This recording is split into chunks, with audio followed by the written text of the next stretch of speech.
একটু চা খাচ্ছি, চা খাবো, খাই একটু, আপনারা খাবেন, ডেলে দেই। পৃষ্ঠা ৩৭।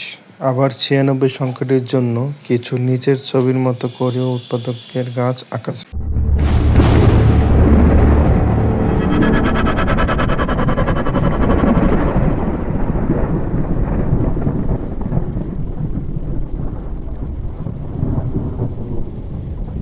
এবার সবাই মিলে ৯৬ সংখ্যাটির জন্য আরো কত বিভিন্ন রকম উৎপাদক গাছ আঁকা যায় খুঁজে বের করো। তোমাদের জন্য আমি একটি ভিন্নভাবে উৎপাদকের গাছ এঁকে দিয়েছি।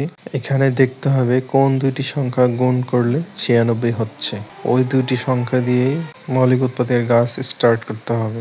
১৬ আর ৬ গুণ করলে ৯৬ হয়, তাই আমি দুইটা সংখ্যা পিক করলাম। তোমরা চাইলে অন্য দুটো সংখ্যা পিক করতে পারো। তারপর পর্যায়ক্রমে বিশ্লেষণ করে গাছ উপরের দিকে উঠতে থাকবে। আমি কি উত্তীর্ণ হয়েছি? দুটি সংখ্যায় বিশ্লেষণ করতে হয়, অর্থাৎ দুটি সংখ্যা গুণ করলে উক্ত সংখ্যাটি পাওয়া যায়। যেমন ১৬কে দুটি সংখ্যায় বিশ্লেষণ করলে ৮ ৮ ২, আমরা জানি ৮ দুগুণে ১৬। আবার ৮কে দুটি সংখ্যায় বিশ্লেষণ করলে ৪ দুগুণে ৮, ৪কে করলে ২ দুগুণে ৪। অন্যদিকে ৬কে দুটি সংখ্যায় বিশ্লেষণ করলে ৩ দুগুণে ৬। তো মোটামুটি শরীরে একটা ভাব আইছে না? সর্বশেষ মৌলিক সংখ্যাগুলো হচ্ছে ২, ৩, ৫, ৭, ১১ ইত্যাদি। এগুলোকে আর বিশ্লেষণ করা যায় না, তাই এগুলোই হচ্ছে লাস্ট স্টপেজ।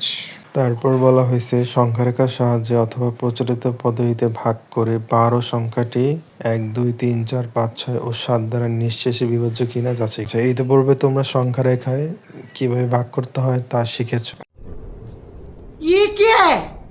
আশা করি তোমরা নিজেরাই তা করতে পারবে। তাই আমি এখানে প্রচলিত পদ্ধতিটাই দেখালাম, যেটা অনেক বেশি ইজি এবং কম টাইম কনজিউম করে। ঠিক আছে। যথারীতি আমি ভাগ করে দেখিয়ে দিয়েছি কোন ক্ষেত্রে নিঃশেষে বিভাজ্য এবং কোন ক্ষেত্রে নিঃশেষে বিভাজ্য। তুই ধৈর্য ধর, আমি ধরছি। সংখ্যারেখার সাহায্যে ভাগ করার সমাধান চাও তাহলে কমেন্টে জানাও। Never.